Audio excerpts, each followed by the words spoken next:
Hi, I'm Janis Dubno. I'm Managing Director at the Institute. I lead our impact finance team, and I'm co-lead of our recently launched nature-based solutions investment initiative. And with me today, I have Zach Knight, who is the CEO and co-founder of Blue Forest, Kat Burns, who's the interim Managing Director for NatureVest, and Dan Winterson, who's the program officer at the Gordon and Betty Moore Foundation. As we start off, actually, for the first question, maybe give a sentence or two, kind of what you do at your organizations, so the audience will know kind of where you sit in the and how you focus. I think first we'd like to do is really sort of level set. What do we mean by nature-based solutions, and what do we mean by innovative finance and outcomes-based financing? And so I'll start off a little bit. So I'm going to be both a moderator and also participating in some of the discussion where it makes sense. And then from our perspective, we really think about nature-based solutions quite broadly. And we really align with the International Union for Conservation Finance's definition of any action to protect, sustainably manage, and restore natural or modified ecosystems, resulting in ecological and social benefits. And in terms of outcomes-based financing, we're one of the pioneers in outcomes-based financing in the social sector, and how we think about it is any structure where the returns to an investor are dependent on outcomes, either in whole or in part. So it's a pretty broad definition. But I'd like to start with our panelists. Maybe Zach, we'll start with you, and say a little bit about what Blue Forest does and how you think about nature-based solutions and outcomes-based financing. And this is going to be structured as a discussion, so I think we'll just kind of go down and much more interactive than sort of a speaker-by-speaker format. So I don't get to do a 10-minute presentation right now? No, nope. This is great. I'm really excited to talk about nature-based solutions here. And I think, we've been doing this for about 10 years now. We called them environmental impact bonds initially, and then it was natural infrastructure, and I think nature-based solutions. I think it sounds better. I hope this one sticks and we stay with it.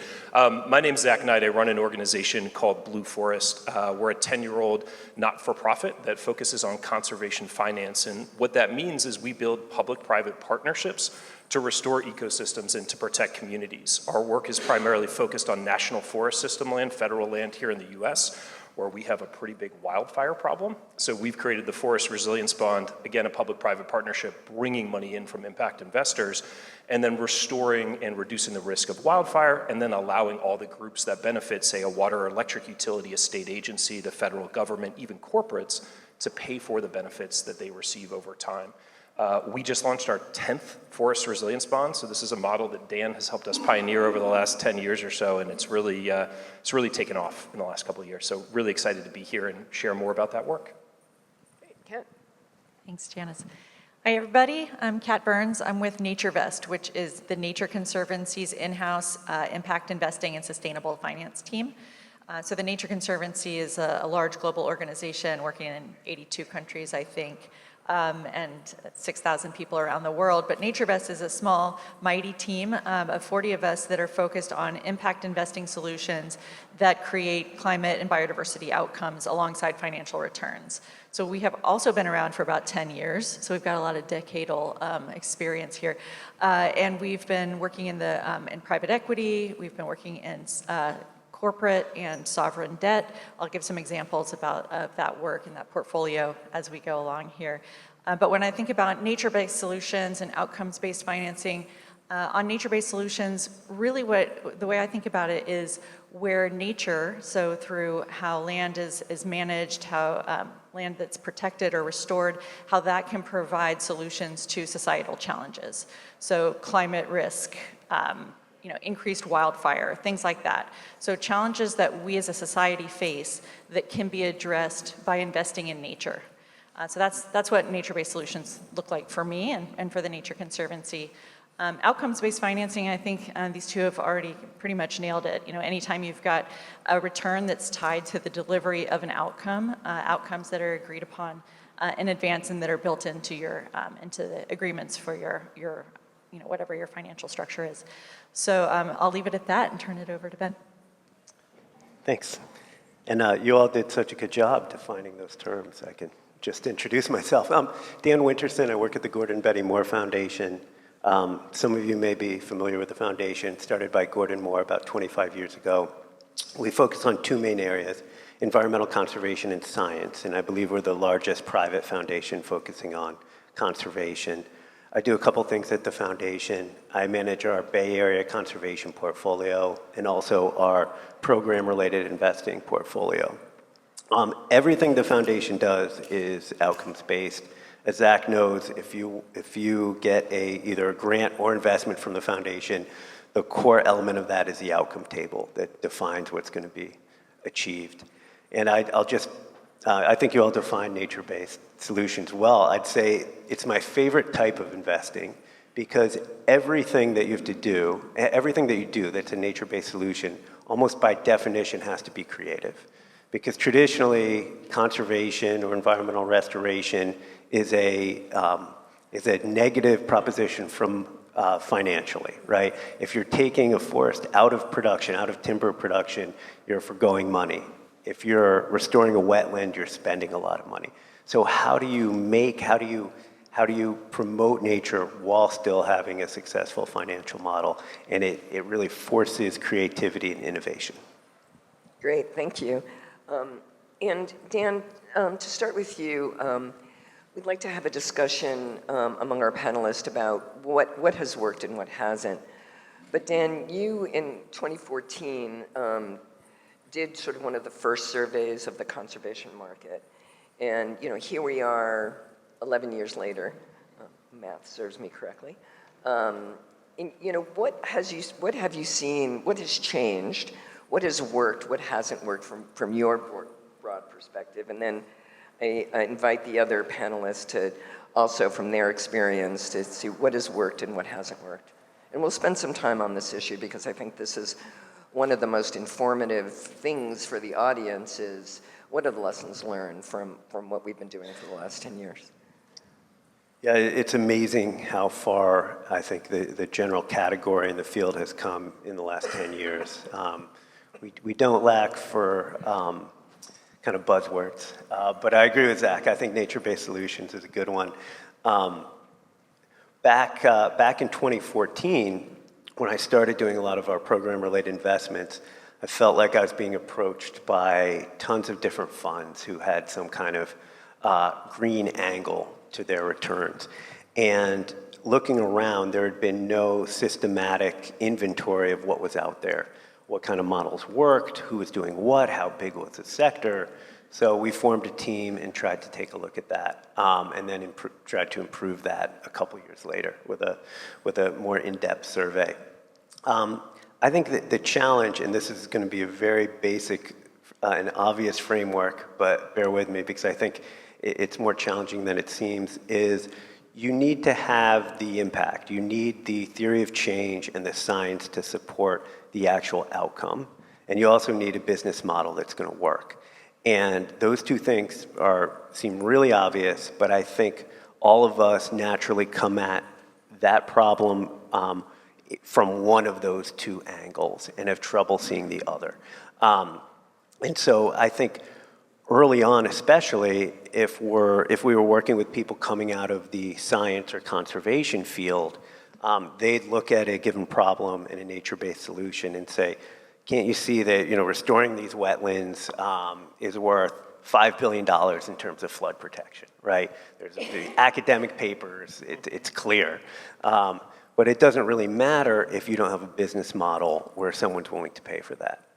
On the other side, and certainly in our investment in Blue Forest and others, we'll be working with a lot of traditional commercial investors who will be very savvy in terms of evaluating business model or a management team, but then kind of don't pay any attention to the impact and think, well, as long as the organization has green in their name or conservation in their name, it's all impact. What do you mean, what's the impact, right? But really thinking about what's the additionality, and that's something I do think has changed, right? I think there are now There are now finance professionals that have been doing this for a decade, right? And there are also people that came from the conservation space that have learned a lot more about investing in general and business models. I would just jump in and say I was a business school student just over at Berkeley when this paper came out, and it was one of these incredibly inspirational things that actually brought my network together. My founding board member, who actually really had the idea for the Forest Resilience Bond 2 decades ago, was one of the authors of this paper, and it helped bring us together. So I can't say enough about the impact here. In terms of what's changed in 10 years doing this, I came from a finance background, and I don't say investments because I worked on a trading floor and I was a sell-side bond trader, right? I did securitization, I worked as a bond trader for a handful of years. So a really good skill set there, and one thing I realized as I came to this space is people go to folks like Dan, and the first thing they do is they don't have a theory of change, which is shocking when you're like, well, if you're trying to raise impact capital, that's a very basic thing that you're gonna need.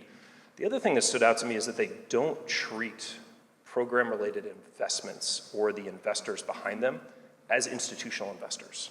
And I think if we start to treat this catalytic capital as institutional investors, Dan will tell you, I don't miss a bank statement, I don't miss a compliance certificate on my loan. These are things that you just do in the finance world that hadn't made its way into the conservation space in a meaningful way. So professionalizing the investment, whether it's commercial investing or below market rate catalytic investing that Dan is talking about, treat those investors the same way, and I think you're gonna have really good outcomes.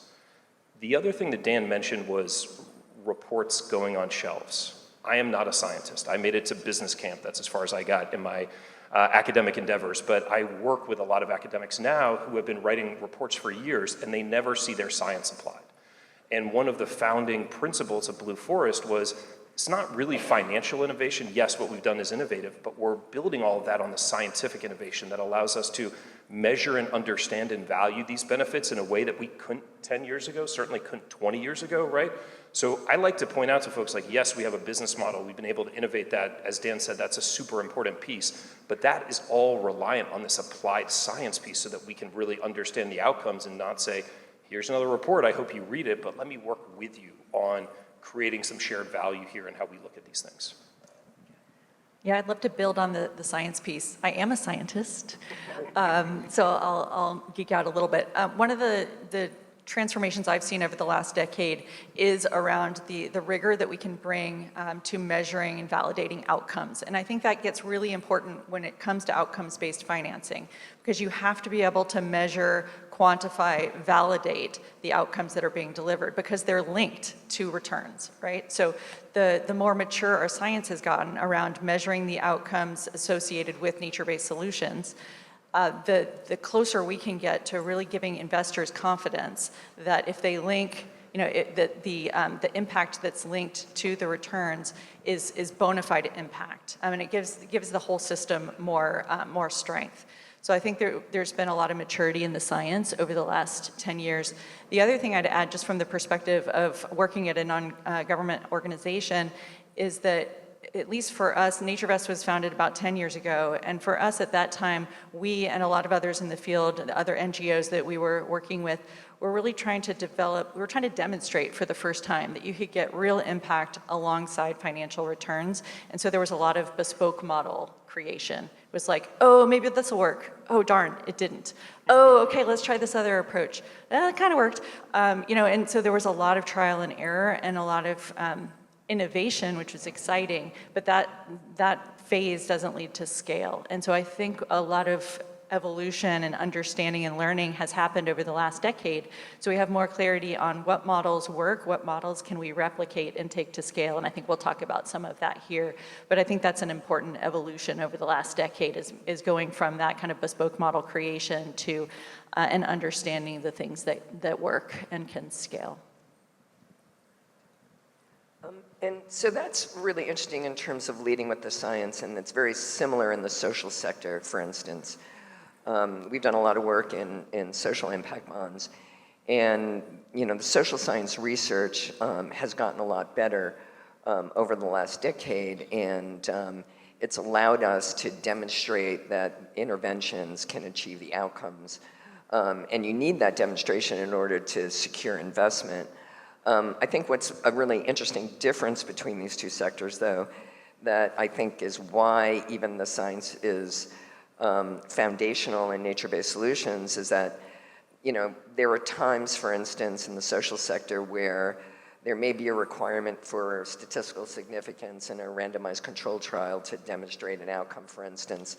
Well, there are all sorts of problems with that, right? When you're like working in small communities, when there's disruption, and every now and then you really have to ask yourself, are you doing science or are you doing finance? But in nature-based solutions, the science and the finance are really one in many ways. And because, you know, if you miss a target in a social intervention, you know, it's not optimal, but it's not catastrophic. But in nature-based solutions and in climate, we have targets that we have to reach so that we don't have catastrophic consequences. So there's no conflict between science, I think, and finance and nature-based solutions, where there sometimes is in the social sector.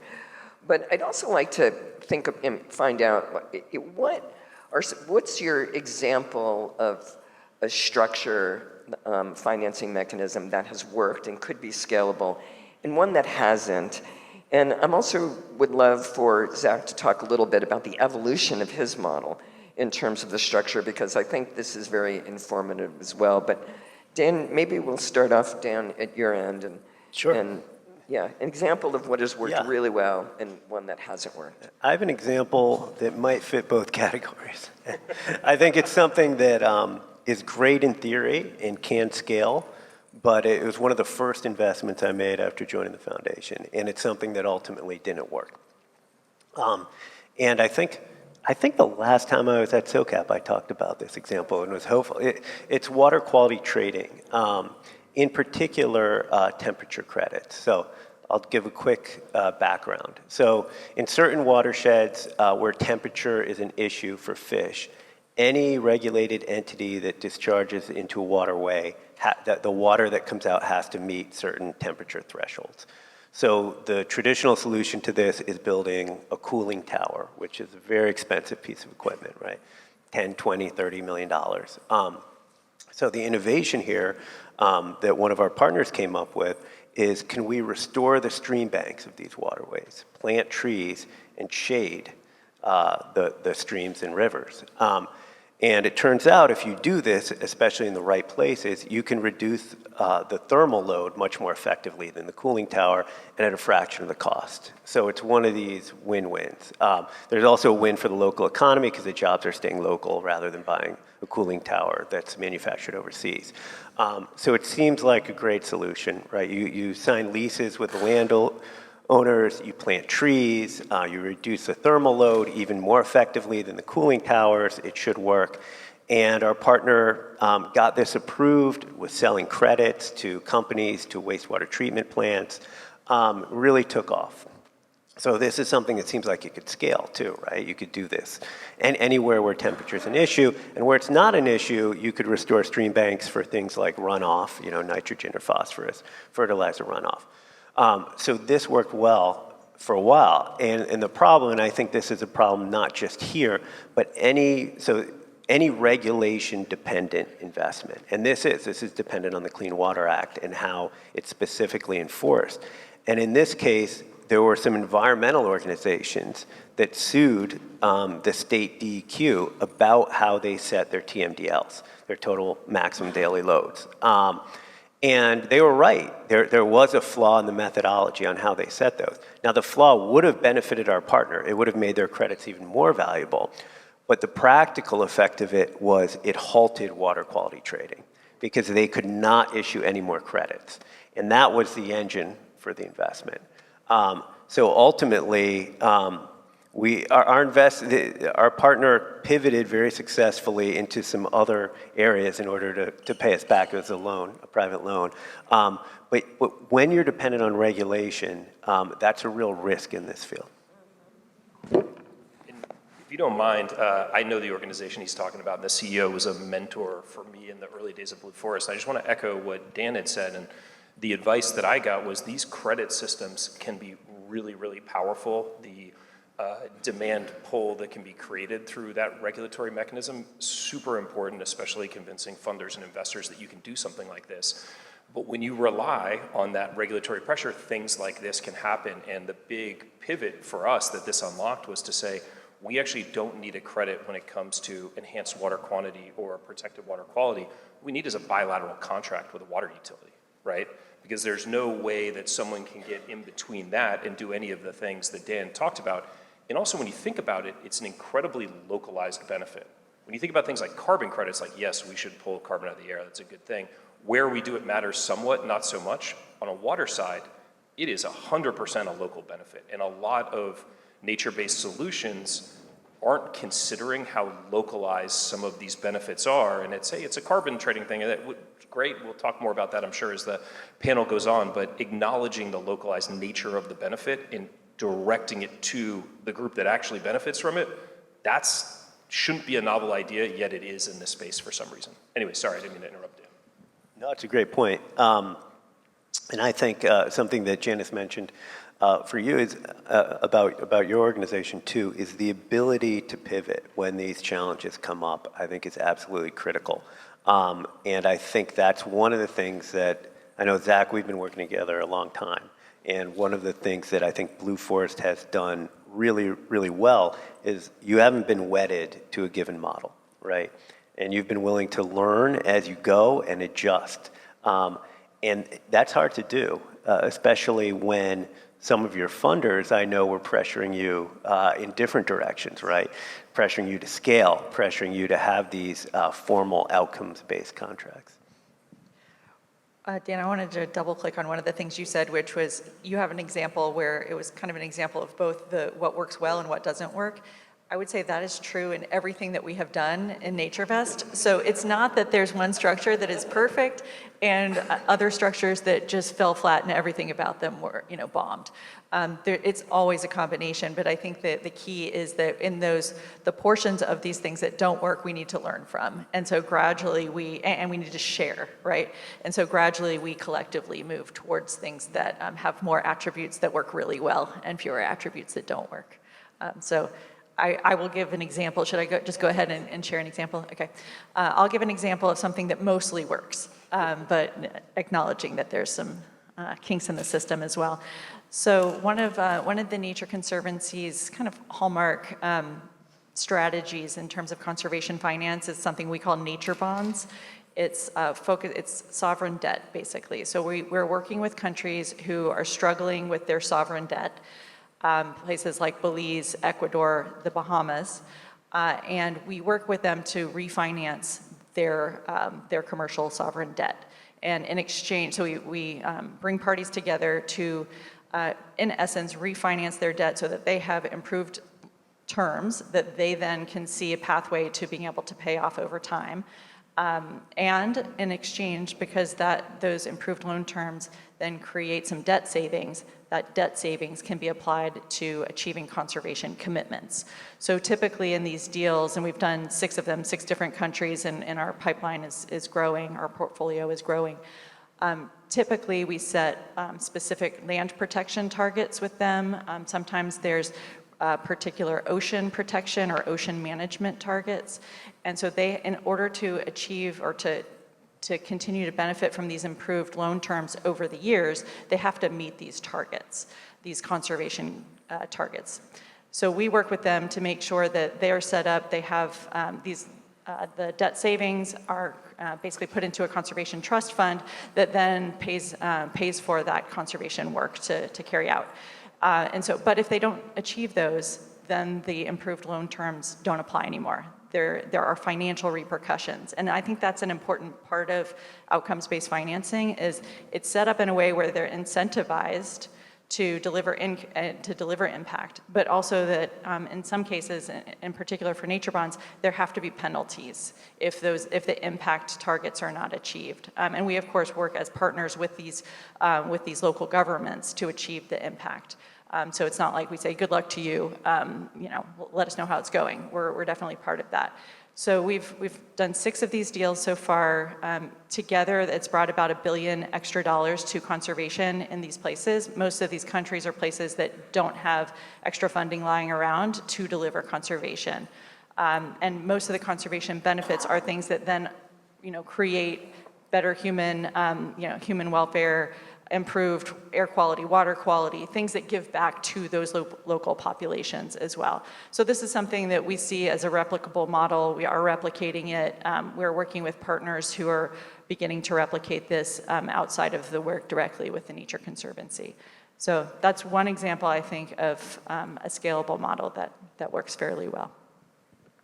Right, let's talk about failures. Like what hasn't worked. So we've done 10 of these now, and if you looked at the first loan agreement that we wrote to National Forest Foundation versus what we do now, there were a lot of changes that were needed. A lot of the sideboards that you might lay out in an operating agreement for financing vehicle and SPV, we really had to be more thoughtful about that. I think one of the biggest innovations, though, for us was we did these projects as one-off financings initially, and we did the first one, and then we did the second one, and then we heard from funders like Dan and market rate investors like the insurance companies that we work with, and they said, you kind of made this up. You know how to diligence this better than we do. Why don't you raise a pooled vehicle that can invest in every project as they become ready? And it's been an enormous unlock for us. We've launched 5 projects this year, and if I had to fundraise and structure each one of those 5 projects, I would not have launched 5 projects this year, right? So by aggregating the investor piece into that's been an incredibly valuable thing.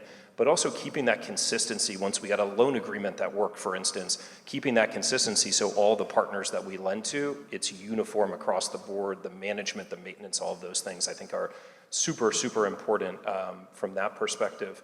The other piece of things that really haven't worked, a lot of people, we work in the forestry space. We work mostly on public lands. And for those that are familiar with public lands, they're owned and managed by the federal government. And that can be more challenging in the current time that we have right now. But in the last administration, the forestry space spent 4 years trying to create carbon credits on public land. It never once worked. There were entire business models baked around doing forecasted mitigation units or whatever the heck they were going to call them. And I think it's just a really good example of if any of that energy had been put in anything else, that carbon stuff's not going to happen now for the next 4 years, probably not going to happen after that. That's a really good failure that I think our sector needs to take in and internalize a little bit. Like, we're trying to make everything fit this one box.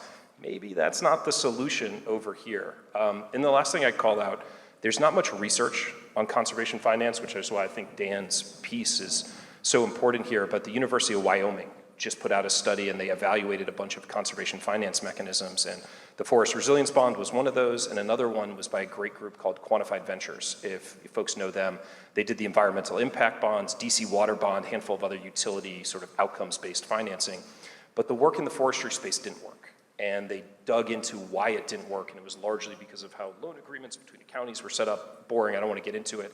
But I think it's important for all of us to learn from that, because this has been one of the most successful conservation finance developers out there, and it didn't work here. Why is that the case, and what do we need to learn from that? Yeah, that's great. And it really sort of brings up, you brought up really 2 issues that those of us in finance think, regardless of the sector almost, think about all the time. And one is standardization, because that's kind of what you've done with some of your loan contracts, and aggregation and scale. And so it's interesting to see how the Blue Forest model has evolved to incorporate aggregation and also the standardization of your loan documents.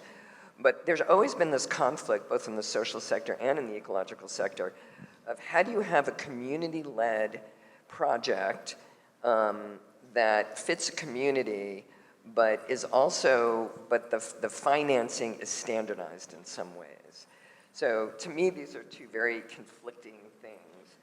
And so I'm curious how your organizations think about that, because, and do we need standardization to get to scale, right? I think, and to attract institutional investors, for instance, which is, the other sort of source of large liquidity other than public finance. So I'm just curious, and maybe whoever would like to start. I'll start. And I think this is a complex issue because I think, and I'm going to argue a little bit on both sides of this, because I think there's standardization of measurement, which you absolutely need as an investor to compare different investments. And there's also standardization of investment structure or business model, which I think in some cases you do need. If you're going to do a bunch of smaller deals, I'll give one example that we worked on a few years ago, which was a carbon aggregation protocol. And the idea is there's a minimum efficient scale to do a carbon project. I think of it as generally around 3,000 acres to make all the costs around monitoring and inventory really pencil out. And what we developed with one of our partners, Sempervirens Fund, was a way to work with smaller landowners where if you have a bunch of these properties located in a given geography, you can treat it as one big property when you do the inventory and monitoring, and getting that protocol approved. And that was critical to standardize. You needed a really simple contract, because if you're dealing with landowners that own 100 acres or 40 acres, you don't have time to negotiate all the details the way you would on a 50,000 acre ranch, right? So that was absolutely critical to standardize that contract and make it really easy. But I do think not everything has to be standardized. If you're working on, say, the 50,000 acre ranch, if you're working on a big deal for conservation, it's okay to be bespoke, right? There's impact in that, and not everything we have to do has to be replicable and scalable, because we're not the only actor either. There's lots of different organizations trying to do this. So if what you're doing is important, if what you're doing has enough scale, you don't have to not do things just because they're not standardized. Yes, that's a really great insight, that a lot of it has to do at what scale are you working in the first place. Yeah, that's a great insight. Yeah, I completely agree. But I also think it's possible to replicate and scale while also maintaining the local nuance and complexity. So one of the things that we've tried to do is to develop practice standards. So for the models that we're trying to replicate, like nature bonds, we have a set of standards. So this is kind of like the basic framework, and then that is the same across from one deal to the next. So you know kind of what your starting point is, you know what your floor is. So for us, any nature bond is going to have these core elements, and then it's tailor-made to that particular country. And I think the same concept applies to different types of financial structures. So what we can standardize, it benefits us to do so, but maintain that flexibility to build in the local opportunities, address the local challenges by kind of variations on the theme. So I think it's some combination of seeking standardization when we can, because it helps us go faster, but also allowing for that flexibility. I think I'm going to go in a little bit different of a direction here. Our projects are pretty standardized. Again, we're working on national forest units like the Tahoe National Forest or the Palumas or the El Dorado Forest that are serve water in this area. And what allows for scalability in our work is actually social license. That's probably the most important thing, because to restore our forest to a natural density, you have to get into the forest, you have to cut down some small trees, you have to start fires. That smoke ends up around people's homes. It is protecting them. It is a good outcome that we want to see in this case, but it doesn't feel natural, especially if you're doing this up in Tahoe and it's like, oh man, that's my third home. I only get to come here on the whatever. Sorry, I don't have a third home in Tahoe. But if I did, I'd be really pissed that there's smoke around my home on the weekend. So only burn during the week. Just kidding. But it's some of those pieces of it are really important. And when you think about who's going to do the best work in the woods, it tends to be local people working with a local rancheria or a tribe that has been doing this not for 4 generations or 5 generations like everyone in California has talked about, but like 100 generations. And that traditional ecological knowledge of how forests have been managed in the past really successfully is absolutely something that we need to bring back. And at Blue Forest, we're never the local organization. We are always partnering not with like a big NGO like the Nature Conservancy, but the South Yuba River Citizens League that nobody here has ever heard of, because they're a part of that local community. And when we do our NEPA or we do our CEQA, which is the environmental planning along with these, we don't get comments, we don't get objections, we get positive comments on the project because the community has been engaged, and it lowers those barriers to do work at the scale that Dan is talking about. And I think that's the most important thing when you look at how we manage public lands, we don't have enough money, and we do these random acts of conservation everywhere that don't get to the scale of work you need to see real meaningful benefits for downstream water agencies, utilities, state agencies, other groups like that that really care about this stuff. I think you've also, there's certainly some standardized elements of what you do, right? And the Yuba 1 project looks a lot like the Yuba 2 project, but the most recent time that we worked together, now you're doing it on private lands in a whole different landscape. And I'm not saying there's nothing transferable, but I wouldn't think of it as a standardized product, right? It's a lot different. It's a lot of business development that you have to put into structure these different situations. So where do you think the opportunities are to scale outcomes-based financing and nature-based solutions? Is it forests? Is it water? Is it agriculture?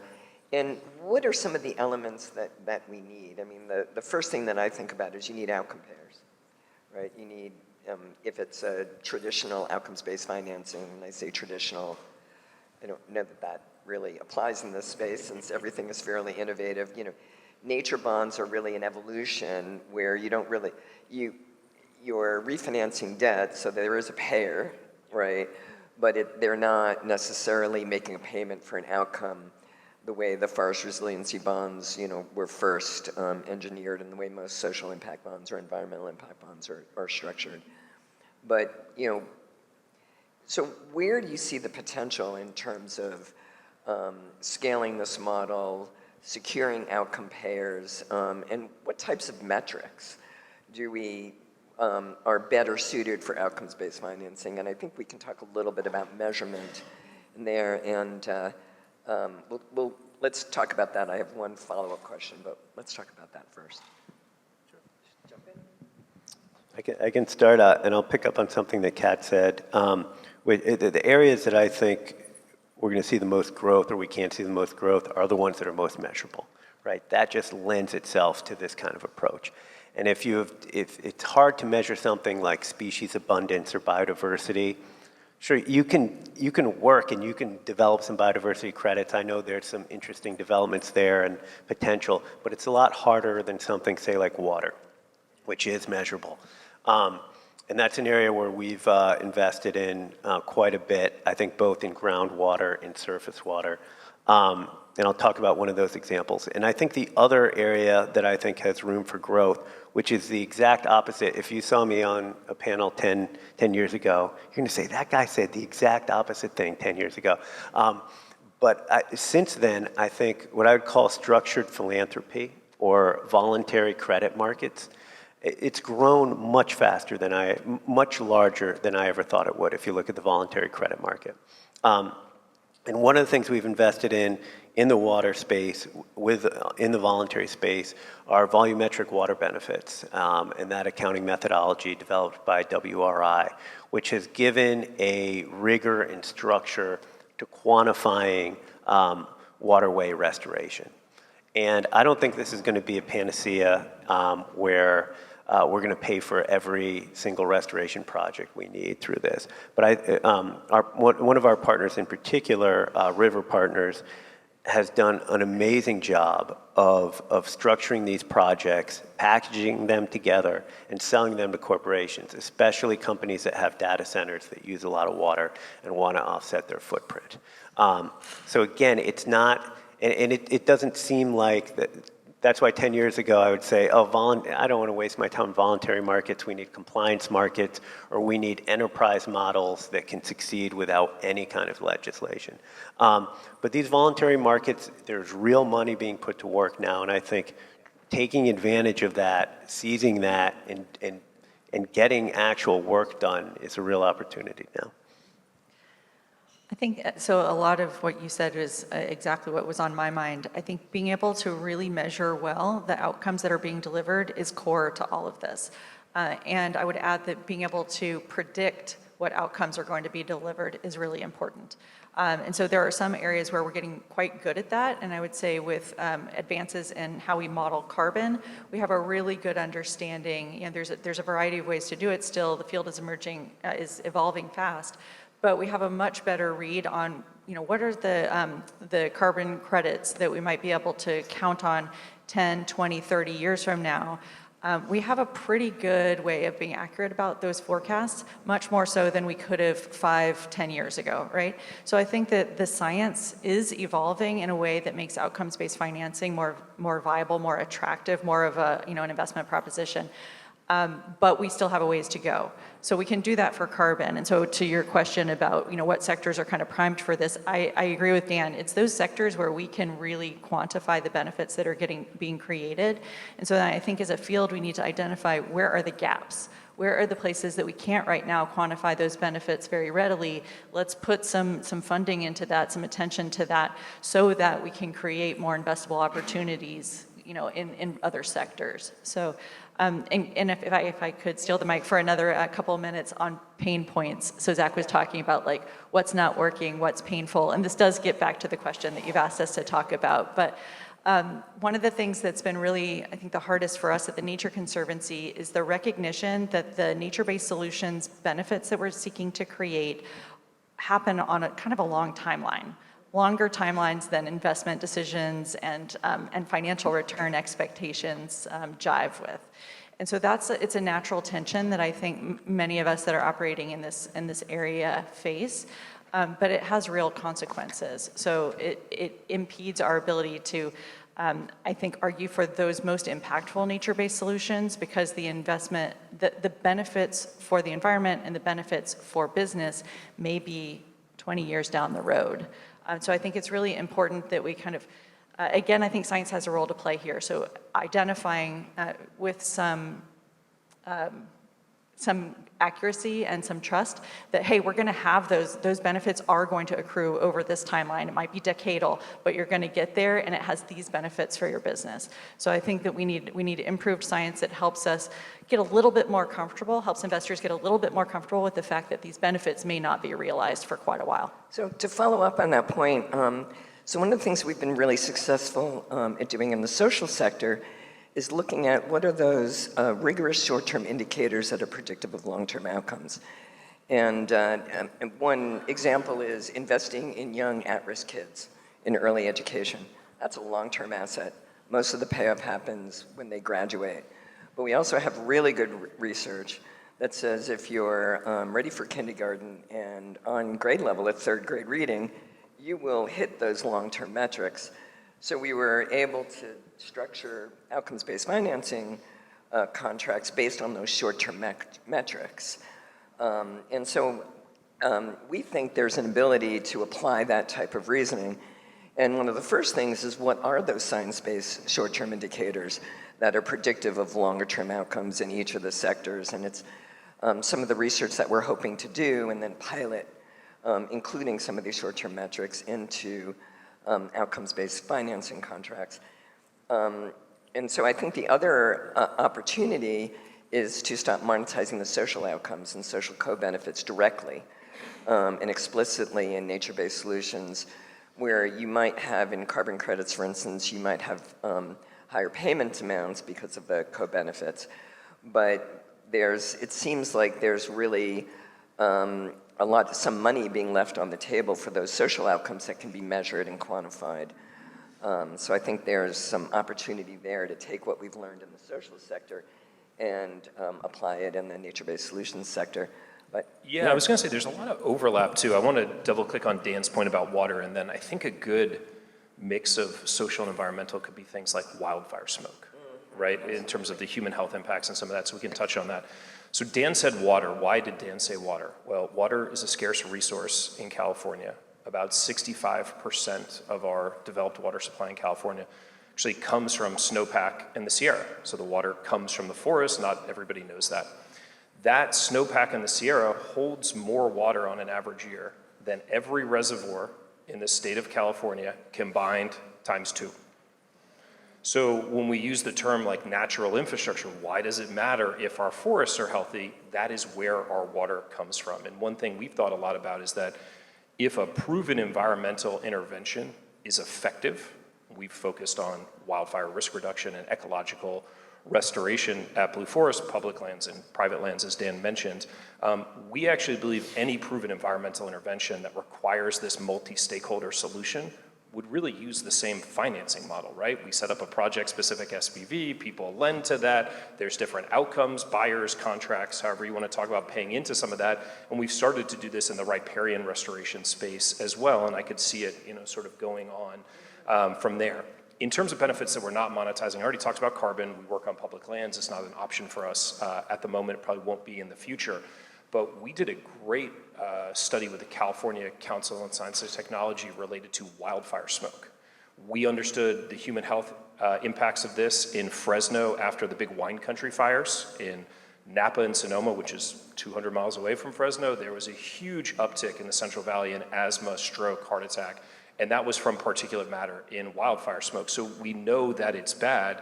What we didn't have at Blue Forest that the California Council on Science and Technology had was a model that could tell us where the smoke is originating from when wind is blowing in certain directions, which cause certain fire behavior to happen. So we kind of know where it's going to go from. So we don't have a single dollar from the health insurance space or the healthcare space in any of this. But if I got just 1/10 of 1 basis point of healthcare money into the forestry space, it would be more money than we've ever seen. Forget the Inflation Reduction Act and the bipartisan infrastructure law and any of that. Like, this would be orders of magnitude larger than that. So it's worth doing even if we haven't been successful yet, I think. Yeah, and that's something that we actually have been very successful in the social sector, is monetizing those health outcomes. And so I do think there's an opportunity to revenue layer and make some projects that don't pencil actually pencil. So I want to open it up in just a minute to Q&A, but I want to give our panelists like a last, anything else that you'd like to talk about that we haven't touched on. Make sure that you have an opportunity.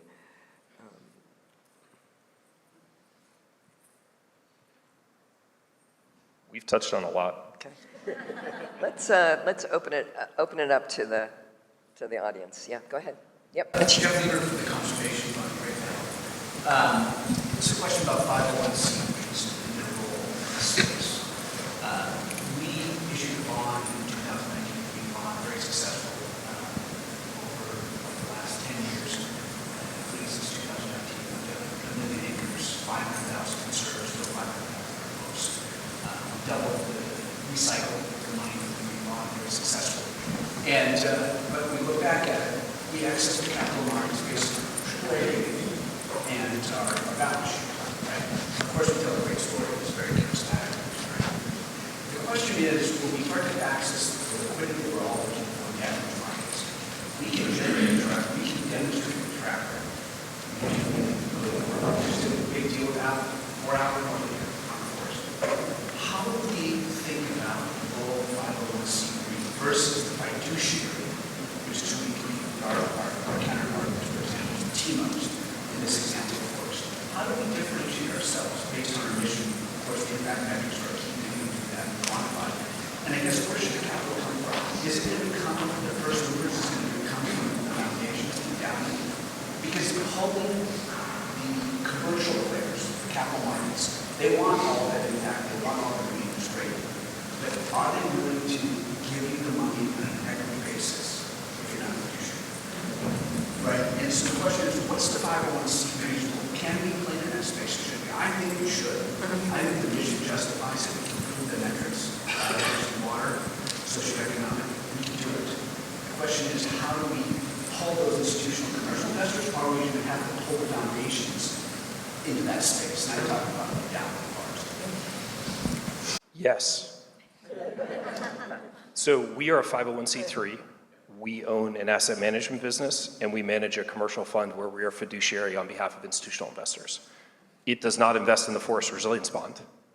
It's investing in the forestry value chain. So really thinking about people that do harvesting, hauling, processing, utilization of woody biomass. So it makes sense to us to do that and seek commercial returns there. That's a $50 million fund. Next one will be a little bigger, but not much. The limiting factor is raising capital as a nonprofit. It's not hard probably to raise a bond, pretty hard to raise a GPLP fund, and make sure you got enough for your GP commit and everything else that goes along with it.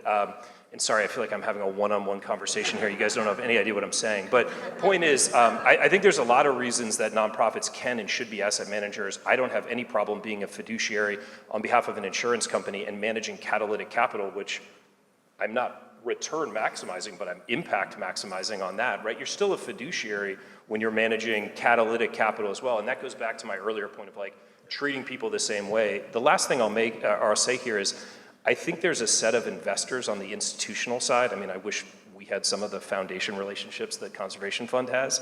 But groups like insurance companies are going to be better suited to be investors, especially if you can offer commercial returns, because commercial returns around wildfire risk reduction may also reduce liabilities on the other side of the house. When you think about insurance companies, they take in your premium, they manage the money, they got to get a market rate here. But if you can reduce the liabilities on the actuarial side of the balance sheet for these groups, that can be really meaningful. So we mostly on the institutional side will partner with insurance companies. I imagine our next fund will have some family offices and groups like that. Property and casualty insurers, exactly, not life insurance. Medical malpractice, interesting, has been very interested in this space, and not like auto insurance or any of that, but P&C lines, yeah. And I'll add a little bit here. So the Nature Conservancy is also a 501c3. A couple things. First, I think one of the opportunities that we have that's really important for the NGO community to help advance everything that we've been talking about today is to make the business case. So investing in nature-based solutions is actually a very good business decision, right? So we have the opportunity as NGOs, as 501c3 organizations to invest in research, invest in communications. So to learn about, okay, well, what actually are the benefits that get created if you restore the stream side zones that Dan was talking about, and to help put into financial context some of these types of activities. So I think that's one area. Another is that one of the roles that the Nature Conservancy plays most often is as the conservation advisor. So we advise fund managers, and we work very closely with investors that are putting money into these funds to identify what are the most important impact opportunities that are likely to emerge in your portfolio, to set impact targets, to discuss how are we going to evaluate, how are you, fund manager, going to evaluate progress towards those impact targets over time. So I think that's another important role for those of us like the Nature Conservancy that can play in this whole dynamic. Yeah, I'll add one point to this, because I think it's a very important question you asked for an NGO or for an entity to think about how they structure themselves. I think as an investor, our job is almost to ignore that to a certain degree, and it's a lesson that I know I learned that I did not know coming in, and I remember the project that I learned it on, where we were looking at supporting a acquisition of a large forest, and it was an NGO that had a great conservation track record, so it seemed like clear impact. Okay, it's owned by a timber company now. It's going to be owned by this NGO, by this nonprofit. Great. But when you actually look at how they were planning to manage the property, they were going to take more trees out. They were going to log it more heavily than it was before, right? And it really depends on I think that's where you have to dive into what's really going to happen, dive into the science, rather than rely on any kind of categorization like nonprofit or for-profit. Before we move on, one other point on this I want to make is funds generate a lot of money. Fees, carry, there's reasons that people like me worked on Wall Street before doing this, and all my friends thought I was a total idiot for having the nonprofit own the fund. But I'm also the head of fundraising for Blue Forest, so the more revenue that I generate through these financial products, the less I need to bug Dan and other people in this room for money to support our organization, right? And how do you get to that level? I'm sure the Conservation Fund is probably there at this point, but how do you build towards that? And I don't think financial sustainability, whether that's generated through like fee revenue or otherwise, should be looked down upon in the nonprofit space. In fact, all my buddies just thought I'd make more money personally and they think I'm an idiot. But like that was the downside to them, not doing it wrong or having the wrong model. If you could stand up so we can hear you a little bit better. I'm curious how all of you engage with commercial real estate developers, particularly ones that are maybe remediating brownfields or smart habitats. We don't really at Blue Forest, so I'll leave it to you guys.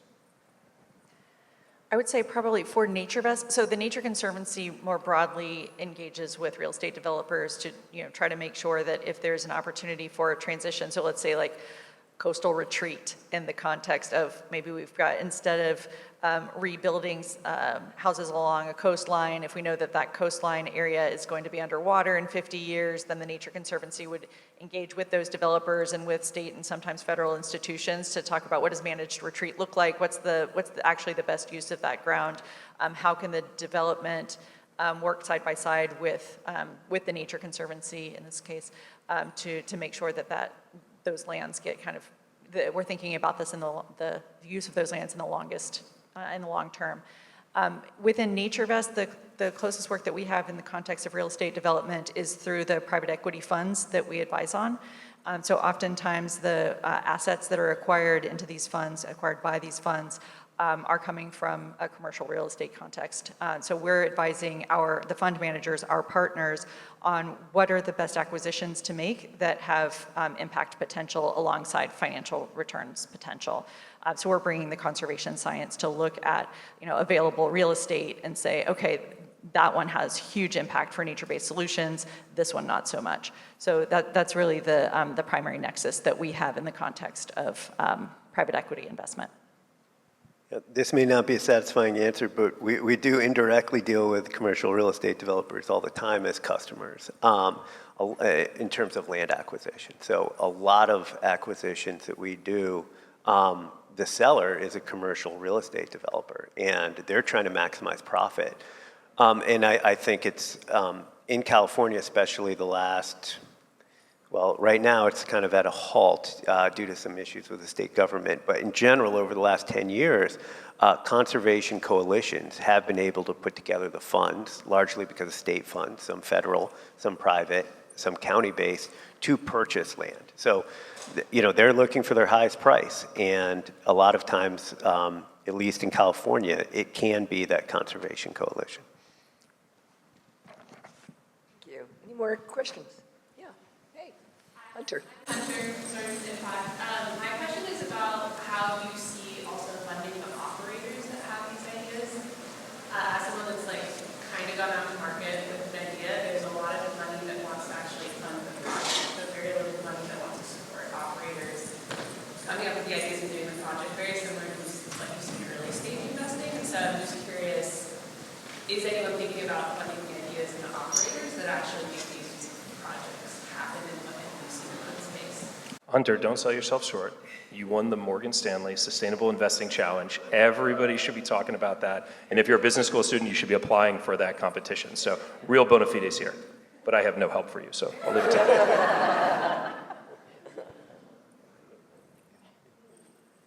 None of us feel like we have a great example. For me, I would say, can you give a little bit more, flesh out a little bit more by what group you're talking about as operators? So give an example of what you would hope for more support on. Good clarification. Yeah, I think an example would be Blue Forest 10 years ago.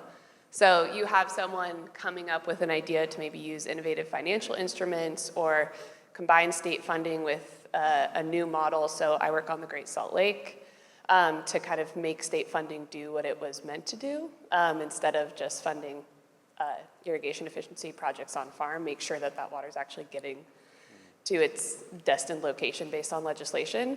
And there's a lot of interest when I've talked to people, they want to be the funder of the project, but they don't want to be the funder of the operator. So if I'm the person with the idea, or there's people with ideas, and you can't make a living doing the project, how do you then, I think projects aren't happening because of that. And it's the same thing where you have to be self-funded if you're a startup founder. And Development funding, right? How do you flesh out an idea? Thanks for that clarification. Now I do have an answer to that. And I think that gets back to having the theory of change. Because at the foundation, the Moore Foundation, everything we do has to have outcomes attached to it, right? But if we have a good theory of change, and that's the bottleneck, that's what we'll fund. And we could fund with an investment, we can fund with grants. The first funding that we ever gave Zach was a unrestricted small contribution, right? Because that's what was needed at the time. And the next one was a PRI. So I don't think, I think you're absolutely right. It's harder to raise money for that. But if you can prove that that really is what's needed to unlock it, I think at least a lot of foundations will look at it as, well, that's going to leverage our money, right? We can invest a relatively small amount to unlock a greater amount.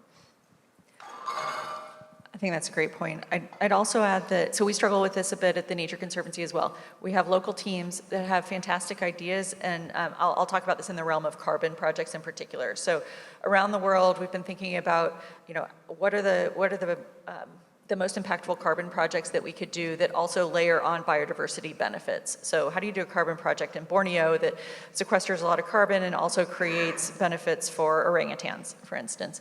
And so we have a ton of great project ideas, but we don't have the funding, even though we're a large organization, we don't have infinite resources, we don't have the funding to do the work, the nitty-gritty over the course of years that it takes to develop and launch the carbon project. So we've been struggling with that for a couple of years, and what we have decided to try to pursue is aggregating those projects and seeking financing, so basically launching a fund that would then cover the development costs for those projects, and then the fund gets repaid over time as those projects start to earn. So I think maybe there's something in aggregating. So if there's a theme of projects that are similar, putting those together, and then trying to identify financing that can cover all of those together. I'd also say we should look to other spaces where it's been really effective. We don't work at Blue Forest in the clean energy space, but when we started this, we said, well, you do energy savings agreements on buildings. Why can't we do water savings agreements on forests and infrastructure? And looking at what's worked, and I looked to organizations that I've learned a ton from, like the Prime Coalition and others that are really focused in this space that have been incredibly deft at raising grant capital, at raising program-related investments, at raising market rate capital, and starting new managers. And I think if we want to be successful in this space, we need competition that doesn't suck. And there's a lot of competition that's really not good. And if we can seed more good managers, that's the only way we're going to get more money into the nature-based solution space. So I'm a big believer that, what happened with Clean Tech 1.0, and maybe we're calling it 2.0 now, we in the nature-based solution space have a ton to learn, and maybe we can avoid some of those challenges that practitioners that we know well have gone through and could really give us a leg up on what we might run into next in the space.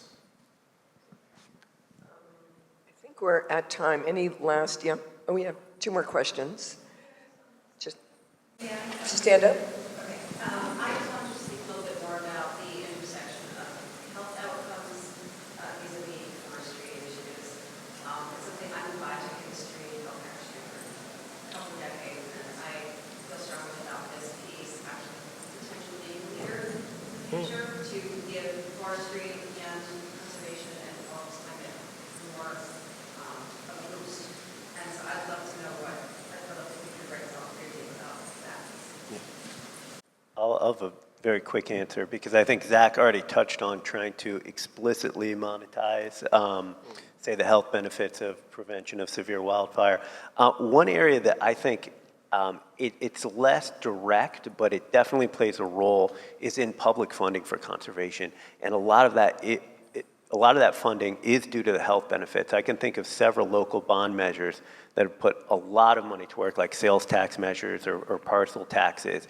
And one of the very clear arguments they make are the health benefits that nature provides, right? And having access to open space, I think, is proven health benefit, mental health benefit. And so when we've seen different bond measures passed that have channeled hundreds of millions of dollars into conservation, they're relying on that work. So I think it is playing through some of the public funding, and I know Zach's working on trying to channel it through the private funding. One example I'd give, we support an organization in Oregon and Northern California called the Lomacatsi Restoration Project. It is tribally led, and they run an Indian Youth Service Corps. And one of the impacts that we had never thought about at Blue Forest, not being a tribally run organization, is, well, shoot, this is someone's first job. It's their first driver's license. It's their first bank account.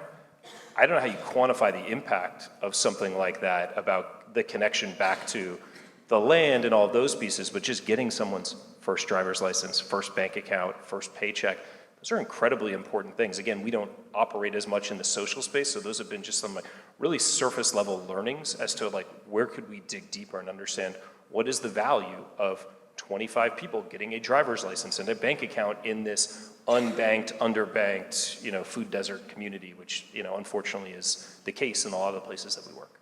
So in the social sector, where we've been very successful in monetizing health outcomes, is particularly as it relates to low-income communities. So if you're working in a community that has a fairly high level of Medicaid eligibility, for instance, in the United States, Caitlin, are you still here?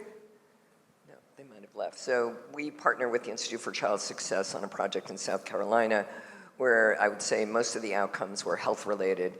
And so Medicaid agencies, so state health agencies essentially, if you can reduce sort of incidences of asthma, right, you can, it's a savings to them, and they will make a payment based on that savings. And my colleague Trent Van Alphen, he's worked at an organization called Green and Healthy Homes, Trent, raise your hand, which was completely based on health savings with insurance companies.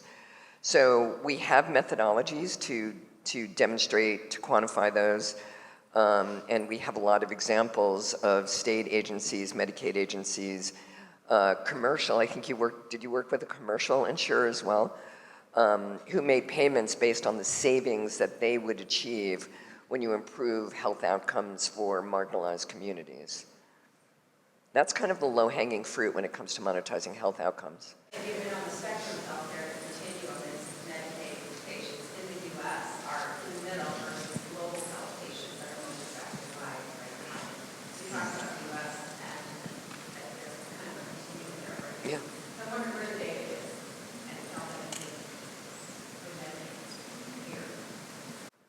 Yeah, I think yes, but I think even if you have like a hospital or a commercial insurer, they have reams of data in terms of being able to analyze what the savings are and would be. Great. I think we had a question over here. Yeah. Hi, has already been mentioned some comparisons with the social sector outcomes and the monetizing of social sector outcomes. I work with the funding provided by the multi-level environmental mechanisms such as GEM, GCX, and Fabulous. And our experience is that the collection of environmental data is very burdensome and expensive. Because we need to collect the baseline data, we need to collect the endline data, and it's not as obvious as in the social sector where you go and survey the beneficiaries, you go to discussions, interviews. Here you will need very expensive spatial data, you will need to measure the number of atoms stored. And I'm just interested, what are the attitudes of the investors when you basically give them the price tag with data collection of like $200-300? And would they be open to basically deliver these returns which are conditional on this other environmental outcomes to be achieved? So basically my question is about the cost of environmental data collection and the difficulties as well. I can start with this one. So we think about this a lot at the Nature Conservancy, and it's a regular like day-to-day conversation with the fund managers that we work with around like, okay, well actually how much is it going to cost to measure this stuff? Do we really have to do, the Cadillac version? Can we just do the Prius version? So it's a really good question and one that I'm not sure I have the perfect answer to, but I will say that I think we've seen over the last decade a lot of improvements in technology that help us really effectively evaluate outcomes that are being delivered, but without having to go out into the field all the time, without having to do long time series data that is intensive because it requires real people out on the ground. It isn't AI and other technologies are not a solution to everything, but I think they help us lower the costs of some of the verification and monitoring that we need to do. I think we also have to challenge ourselves. So the Nature Conservancy, we challenge ourselves to say, what has to be evaluated? Like there's so much you could do. You could just monitor, like the sky's the limit in essence on what you could spend on monitoring. So being really crisp about what are our targets, what are the milestones so that we know we're on track to achieve those long-term targets, and being really surgical about what you measure. So we're trying to demonstrate how to do that, but it's definitely an ongoing conversation. I won't try to get in the background on how we measure water-related outcomes because it's pretty sciencey and I'm a finance guy and that's not gonna end well. But what I would say is the way it started was basically the scientific version of randomized control trials with these paired catchment studies. And then it was this instrumentation that was very expensive in the watershed. And then eventually it became remote sensing data from satellites.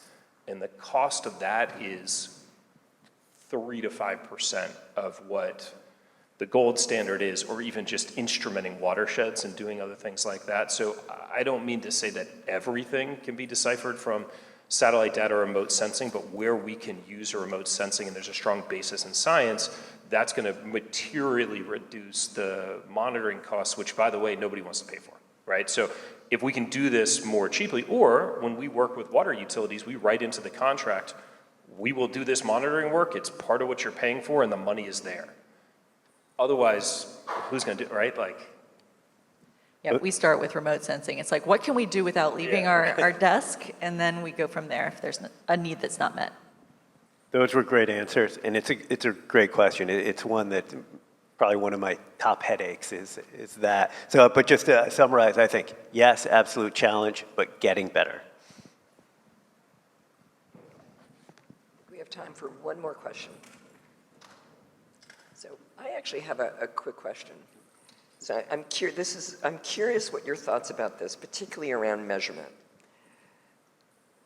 We sometimes have a saying in social impact finance, don't let the perfect be the enemy of the good. I think and as I mentioned earlier, I think it's different in nature-based solutions than it is in the social sector, that statement. But I'm curious about your thoughts. How do you think about that, particularly in terms of measurement, for instance? This might be controversial. That's exactly why I'm bringing it up. Zach and I have gone back and forth on this. So I don't know that Dan and I totally see eye to eye, but the way I've tried to explain it to my science team, which would absolutely let perfect get in the way of good, is scientific criteria is here, utility decision-making is here, investor decision-making is down here in terms of what they need. Like, what is an investor looking for? Dan is not your normal investor. Investors want to know, how are they going to get paid back? If your outcomes-based financing is a part of that, they want to understand the metrics and the impact and all of those aspects. But if you're a utility, you're actually managing this watershed. And when you turn on the water's got to come out, right? You need that reliability of the system. So it's really different versus scientific. Like, we are publishing in the Journal of Environmental Management or something like that, which our science team loves to publish in that journal. And they think everything needs to happen here, which is really important. But if we allow that to keep utilities, for example, from putting tens of millions of dollars into watershed health treatments just because it's not perfect, wildfire is a great example of the problem of immediacy and urgency. We need that money yesterday. Worst case, we need it today. 10 years from now, it's not really going to help. The way I think about it is that there are things that we know how to measure. We know that, okay, if there's these indicators, we're going to get that outcome, right? And measuring the indicators is much cheaper, easier, faster than measuring the final outcome. And when the scientific data is strong and connects that indicator to the outcome, it's going to be delivered. We have a lot of confidence. We shouldn't spend a lot of money measuring those things, the long-term outcomes. But there are things that we know we don't have that track record, we don't have that scientific data, and that's where we need to invest. If we're not sure that, hey, if we did this, or if we had this indicator on year 3, that we're going to get to that 10-year outcome, that's where we need to put our money, our time, and our research dollars, frankly. I think there's no general way to answer that question. I think in every case, you need to look at the details. And you need to see what the assumptions are. And in some cases, the assumptions are strong, they're logical. As Kat said, you don't need to waste a lot of time and money. Other times, they're really broad assumptions that you need to challenge. And unless you take it on a case-by-case basis, I think you're going to confuse and conflate those two. Dan can read your model. I can read your model. We know what assumptions you're making. I want you to explain it to me, so you have to say the assumptions, right? Like, I mean, I think that's an enormous part of due diligence in any of these things, is sort of forcing the person to say the assumptions they're making, because then when they say them out loud, you might realize, like, oh, those are really good assumptions, or that's... Well, please join me in thanking our panelists, and thank you for the great questions. Thanks very much.